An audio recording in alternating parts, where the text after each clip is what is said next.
Welcome student. As we know that second chapter of physics unit and measurement is already completed. We are going to solve the question which is asked in JEE and NEET in previous years. Okay, without consuming any time, we are going to solve next question which is based on unit and measurement chapter which is asked in JEE Advanced 2015. The question is, the energy of a system as a function of time t is given by Et is equal to a square e to the power minus alpha t, where alpha is equal to 0.2 second inverse.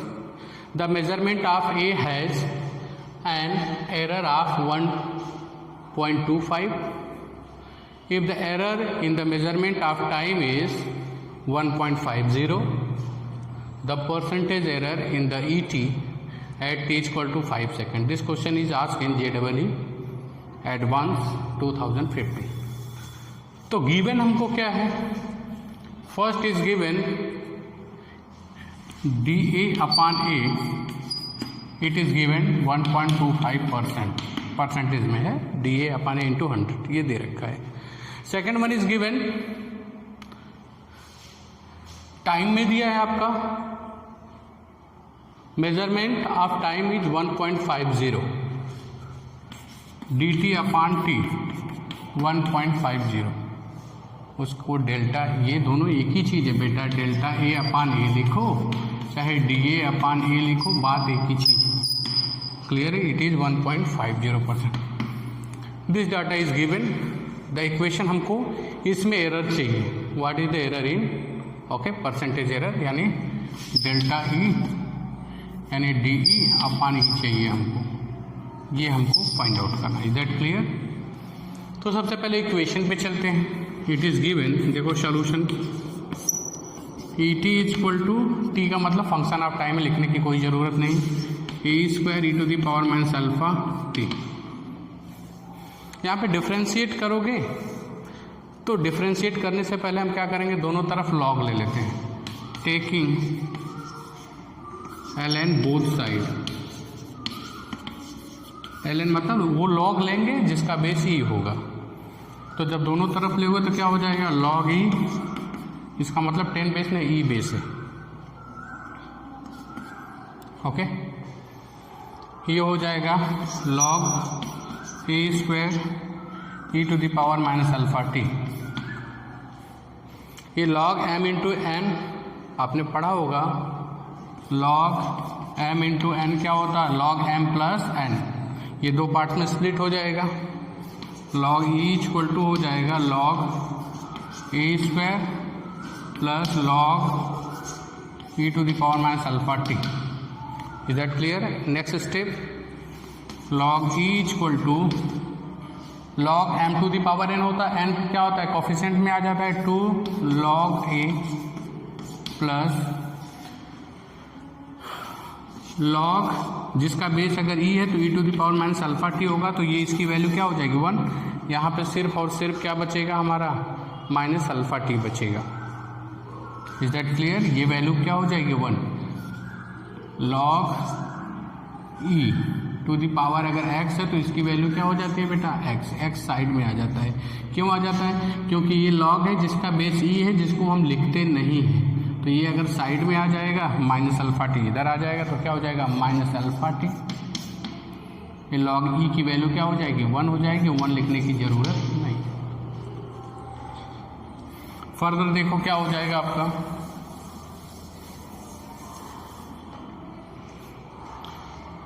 अब ये हो जाएगा आपका log e equal to 2 log a minus alpha t. Is that clear? Differentiate both side, दोनों तरफ differentiate कर देंगे तो ये हो जाएगा 1 अपान ई. लॉग एक्स का डिफ्रेंशिएशन 1 अपान एक्स होता है, याद कर लो. फिर इसका करोगे तो क्या आएगा, डी ई. लॉग ई का 1 अपान ई होगा, ई का करोगे तो d e equal to 2 log, इसका क्या हो जाएगा, लॉग ए का 1 अपान ए और इसका डी. ये माइनस है, माइनस ये क्या हो जाएगा बेटा अल्फा, ये क्या हो जाएगा आपका dt। Is that clear? इसके बाद क्या करेंगे, सारी वैल्यूज पुट कर देंगे, आंसर आ जाएगा। कि जब भी बात करेंगे हम लोग तो ये क्या होता है, मैक्सिमम पॉसिबल होता है। एरर्स की बात करेंगे तो ये इसको हम क्या लिख सकते हैं, प्लस माइनस।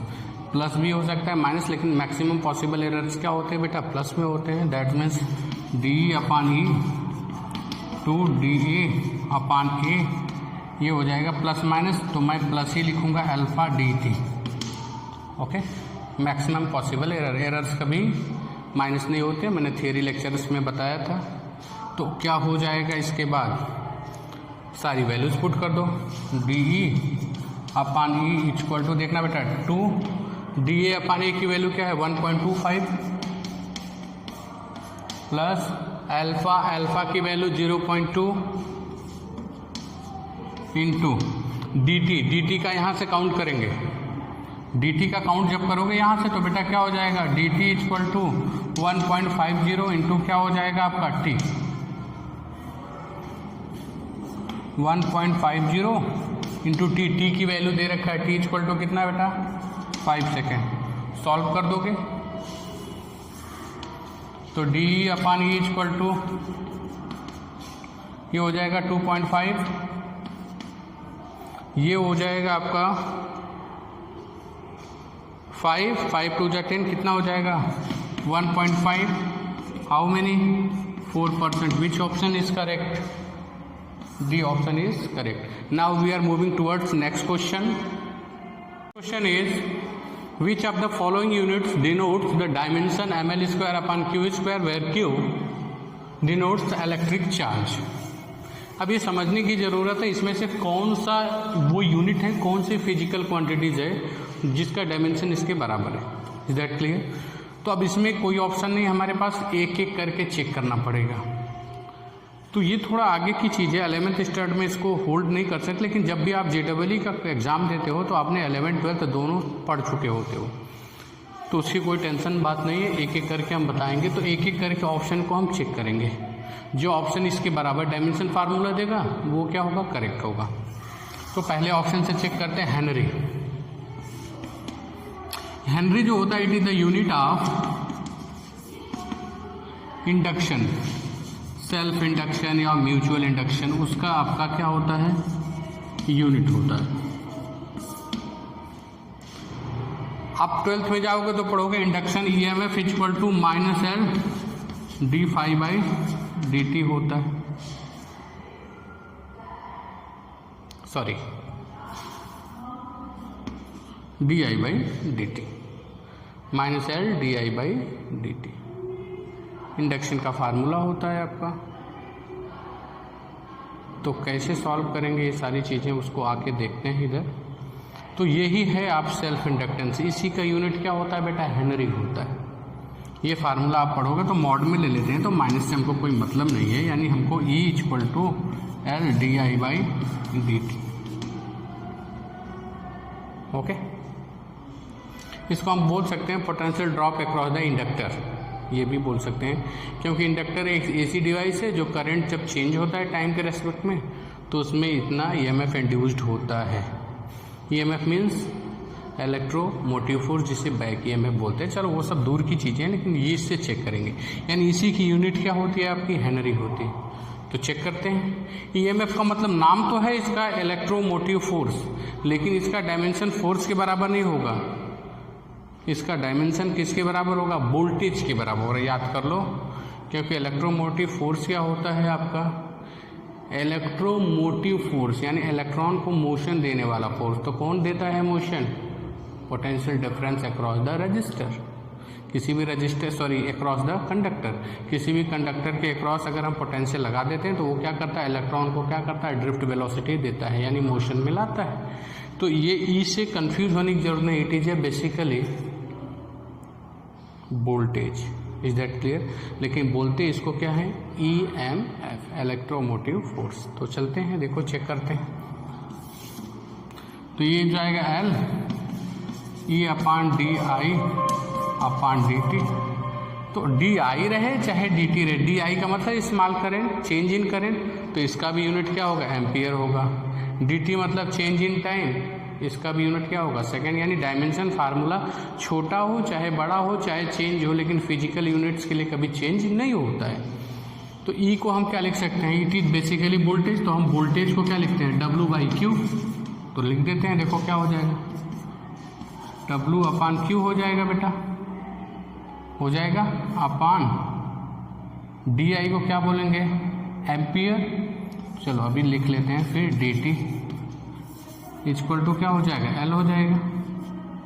फर्दर देखो, इसको ऊपर कर देंगे, डब्ल्यू by q into d i upon d t equal to क्या हो जाएगा आपका, इसके आगे डायमेंशन फार्मूला निकाल लें, जो ऑप्शन मैच करेगा वो आंसर होगा, नहीं मैच करेगा तो दूसरे को चेक करेंगे।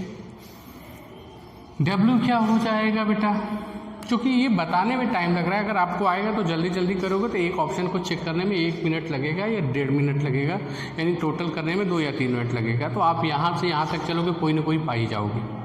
क्लियर है। तो डब्ल्यू क्या होता है, ml² t-2 होता है वर्क डन अपान क्यू, तो क्यू को क्यू ही लिखेंगे क्योंकि यहाँ पे देखो जो आपका दिया है ml² अपान क्यू²। आई चूँकि हम जानते हैं Q by t equal to क्या होता है, आई होता है, तो क्रॉस मल्टीप्लाई करोगे Q इक्वल टू क्या हो जाएगा, आई टी। या आई को हम सीधे सीधे क्या लिख सकते हैं, Q बाई टी लिख सकते हैं। तो देखो उधर डी आई की जगह क्या लिखेंगे, Q बाई क्या हो जाएगा बेटा, टी। देखो आई की जगह Q बाई टी, ये टी पहले से था, यानी इसका डायमेंशन फार्मूला क्या होगा, टी होगा, और ये टी पहले से था डी टी, इसका भी डायमेंशन फार्मूला क्या होगा, टी होगा। Is that clear?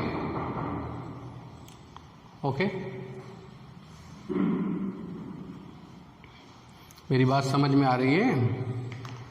देखो डब्ल्यू बाई क्यू, सॉरी उल्टा हो गया बेटा, डी टी ऊपर चला जाएगा, डी आई क्या हो जाएगा, नीचे होगा।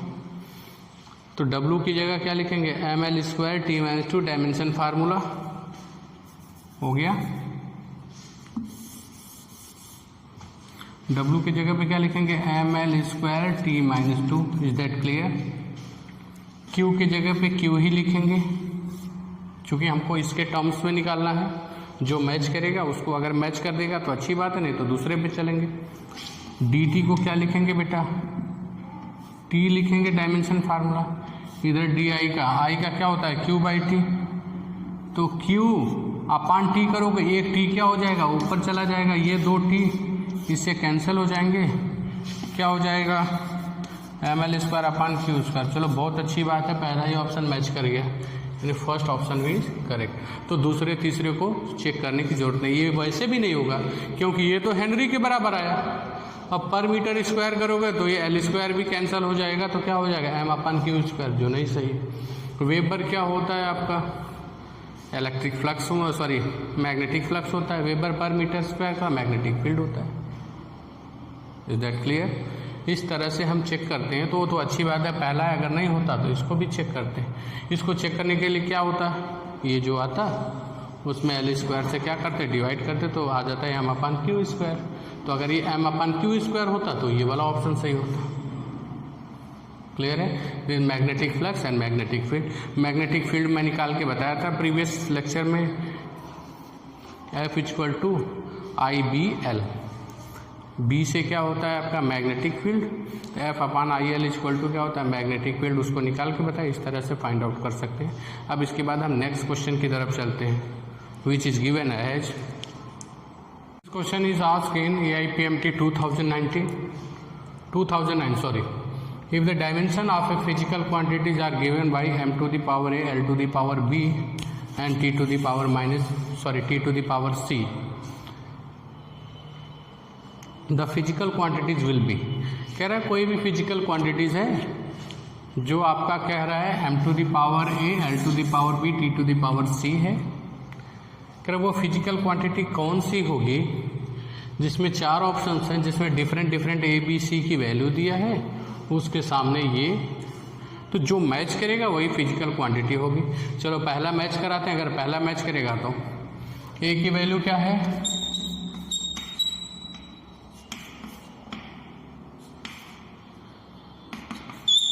इसको फोर्स के बराबर करेंगे, होगा नहीं होगा, क्योंकि फोर्स का हम जानते हैं MLT-2 होता है। Is that clear?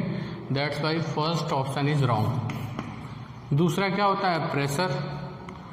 प्रेशर के लिए m power a 1, l power b -1 और t पावर c मतलब 2, ये प्रेशर के लिए बोल रहा है। प्रेशर इक्वल टू होता है फोर्स अपॉन एरिया। फोर्स क्या होता है, MLT-2 area L² length into width. तो क्या हो जाएगा, एक L कैंसिल हो जाएगा, ML-1 T-2। It is correct. That's why second option is correct. और बाद में हमको चेक करने की ज़रूरत नहीं है। वेलोसिटी के लिए LT-1 होता है, वेलोसिटी भी गलत होगा आपका, एक्सेलरेशन भी। Now we are moving towards next question. This question is asked in JEE 2011. The question is, the density of a solid ball is to be determined in an experiment. The diameter of the ball measured with the screw gauge, whose pitch is 0.5 mm, and there are 50 divisions on circular scale. The reading on the main scale is 2.5 mm, and that on circular scale is 20 divisions. If the measured mass of the ball has a relative error of 2%, the relative error percentage error in the density is, the relative percentage error in the density is, हमको density में निकालना है। Okay, तो सबसे पहले this question is based on practical. 11th में practical होता है आपका, सबसे पहला vernier callipers, then screw gauge. तो कोविड-19 है, आपका स्कूल में प्रैक्टिकल कंडक्ट नहीं हो सकता, तो इसको बताने की कोशिश करेंगे। स्क्रू गेज जो होती है एक डिवाइस होती है जो प्रेसाइज वैल्यू मेज़र करने के काम में आती है, जिसका हाई रेजोल्यूशन होता है। सेम उसी तरह से वर्नियर कैलिपर्स होता है, मेजरमेंट के यूज में आता है। कुछ इस तरह की डिवाइस होती है। यहाँ पे सर्कुलर स्केल होता है, यहाँ पे मेन स्केल होता है, इस तरह से डिवाइस होती है।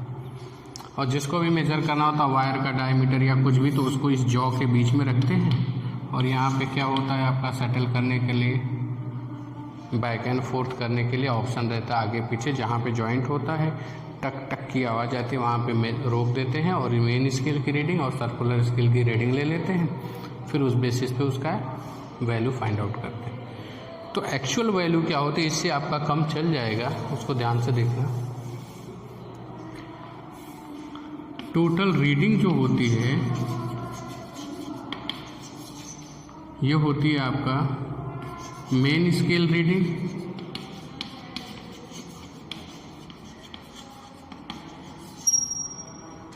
Plus least count into number of division on circular scale. ये समझ लेना, जो बोल रहा हूँ उसको ध्यान दो। यानी कि किसी भी ऑब्जेक्ट की रीडिंग अगर आप स्क्रू गेज की हेल्प से निकालते हो, तो आप जो मेन स्केल की रीडिंग वो लिखोगे, बीच में प्लस लगाओगे, और जो स्क्रू गेज का जो लीस्ट काउंट वैल्यू होगा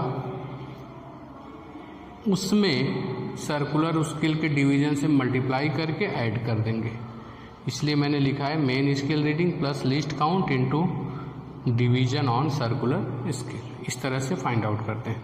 तो हमको डेंसिटी में परसेंटेज एरर चाहिए। तो डेंसिटी तो पहले दूर की बात है, पहले उसका डायमीटर मेजर करते हैं। देखना बेटा, तो पहले लीस्ट काउंट निकालते हैं। लीस्ट काउंट उसका पिच कितना है, pitch upon total division on circular scale. Circular scale. तो लीस्ट काउंट क्या हो जाएगा?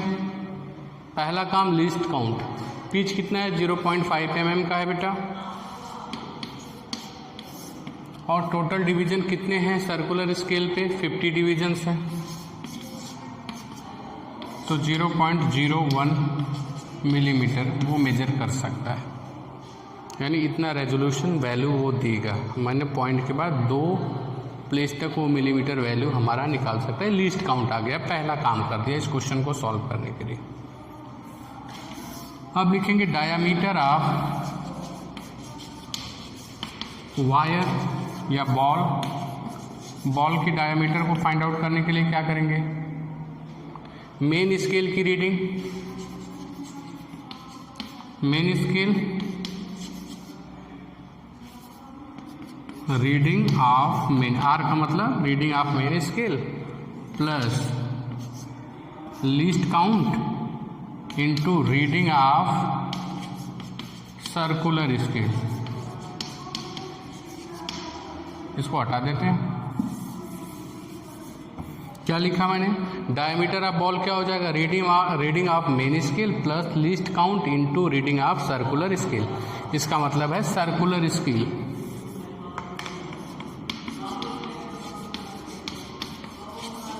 Is that clear? तो डायमीटर कितना हो जाएगा? D equal to reading of main scale. देखो क्वेश्चन में बिल्कुल इजी दिया है, साफ साफ लिखा है, the reading of main scale equal to 2.5। Least count अभी अभी निकाला 0.01 into reading of circular scale कितना है? 20 डिविजन्स है। Is that clear? ये कितना हो जाएगा? D इक्वल टू 2.7 मिलीमीटर, यानी डायमीटर ऑफ बॉल 2.7 मिलीमीटर आ गया। अब देखो ये क्वेश्चन कि सर ये सब आप क्या कर रहे हो कि डायमीटर क्यों? क्योंकि जब बॉल की डेंसिटी आप निकालोगे ना तो मास अपॉन वॉल्यूम, तो मास तो आप करोगे m अपॉन वॉल्यूम जब करोगे, क्योंकि यहाँ पे हमको डेंसिटी में परसेंटेज एरर निकालना है। तो मास में तो दे रखा है उसने परसेंटेज एरर कितना दिया है बेटा? 2%। और मास अपॉन वॉल्यूम, वॉल्यूम क्या होता है? बॉल होगा, स्फेरिकल होगा, 4/3 पाई आर क्यू। तो रेडियस तभी मिलेगा जब हमको डायमीटर मिलेगा, इसलिए हमने पहले डायमीटर को काउंट कर लिया। ये प्रिंसिपल लगा के सबसे पहले लीस्ट काउंट निकाला। डायमीटर क्या होता है? Reading of main scale plus least count into reading of circular scale, ये करके डायमीटर निकल गया। अब आगे की तरफ चलते हैं। देखो इसके बाद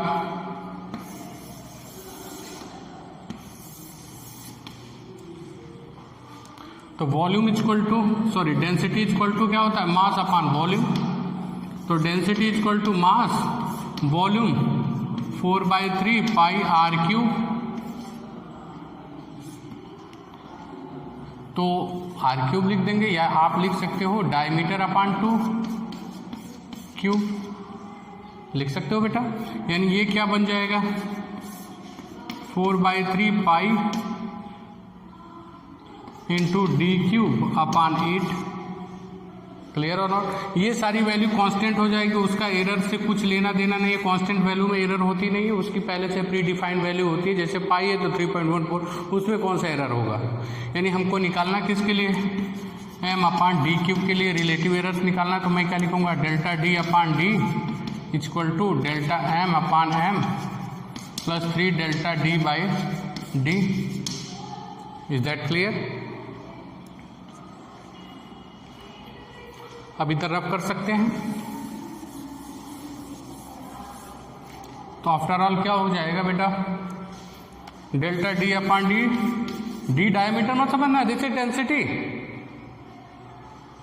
ओके चलो इसको आप डेंसिटी को रो लिख लो भाई, नहीं तो कंफ्यूजन क्रिएट हो जाएगा। ओके तो delta rho upon rho, is that clear? Delta M upon M into 100 percentage चाहिए, plus delta D upon D. Delta D की वैल्यू कितना दिया? लीस्ट काउंट को ही डेल्टा डी लिखेंगे, कितना था? 0.01। और डायमीटर कितना आया है? 2.7। लीस्ट काउंट को डेल्टा डी और 2.7 आपका आया था मिलीमीटर इंटू 100, क्योंकि परसेंट से चाहिए था। लेकिन डेल्टा एम अपान एम क्या दे रखा है बेटा, 2% दे रखा है ऑलरेडी। इसकी वैल्यू कितनी है, 2%, 2 प्लस, इसको सॉल्व करोगे तो आपका ये 100 से मल्टीप्लाई करोगे क्या आ जाएगा, 1/2.7। Is that clear? तो ऑलमोस्ट जो वैल्यू आएगी ये 1/2.7 है। Is that clear? 0.01, list count कितनी थी, 0.01 आई थी, अपान कितना था 2.7। ओ सॉरी 3 मैंने भूल गया, यहाँ पे 3 भी है।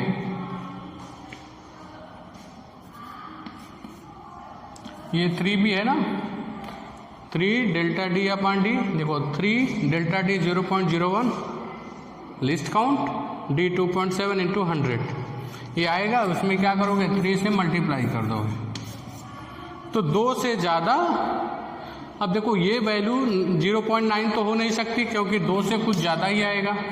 2.4 नहीं हो सकती, क्यों, क्योंकि 3/2.7 करोगे, 3/2.7 करोगे तो 1 से थोड़ा ज़्यादा आएगा, तो 2 में 1 अगर जोड़ोगे तो ऑलरेडी 3 क्रॉस कर जाएगा, 4 तक पहुंच नहीं सकता। तो कौन सा ऑप्शन सही होगा, दिस इज ऑलमोस्ट 3.11%। अगर आपके पास सॉल्व नहीं कर सकते तो यहाँ से अंदाज़ा लगा के भी ऑप्शन सही कर सकते हो। ओके, इस तरह के क्वेश्चन, ये बेसिकली प्रैक्टिकल बेस्ड क्वेश्चन था। तो जब तक आप प्रैक्टिकल नहीं करोगे, बर्नियर कैलिपर्स और स्क्रू गेज, उसके ऊपर भी एक वीडियो मैं बनाऊंगा, उसको फिगर से समझाऊंगा। लेकिन प्रैक्टिकल जब आप एक्चुअल में करते हो ना तो उसका अलग ही इम्पैक्ट होता है। लेकिन जो समय चल रहा है, जो टाइम है, उसके अकॉर्डिंग तो आप इसी तरह से अभी कंटिन्यू कर सकते हो, होम लर्निंग ही चलेगा आपका। और आगे प्रॉब्लम भी बहुत ज़्यादा है, लेकिन चाहे जो भी हो, बी पॉजिटिव, चलते रहेंगे हम लोग।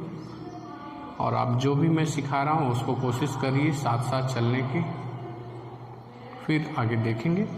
इसके बाद नेक्स्ट क्वेश्चन की तरफ नेक्स्ट पीरियड में, तो ऑलमोस्ट जब नेक्स्ट पीरियड में JEE के सारे क्वेश्चंस कराएंगे तो ऑलमोस्ट पूरा टॉपिक कवर हो जाएगा। यानी कि मैंने चैप्टर पढ़ाया, उस चैप्टर पे बेसिस पे एक एक टॉपिक पे सारे क्वेश्चंस पिछले 10 ईयर्स में या 20 ईयर्स में जो JEE में नीड्स में आए हैं उसको मैंने कराया। ओके, तो इस तरह से आप कंसेप्ट को पकड़ो, उस तरह के क्वेश्चंस आप हैंड बुक में, प्रैक्टिस बुक में बहुत सारे सॉल्व करने की कोशिश करो, तो सब्जेक्ट पे कमांड आएगा आपका, कॉन्सेप्ट क्लियर होगा और चीज़ें आसान आ जाएंगी। ओके, चीज़ें आसान हो जाएंगी। Okay, thank you.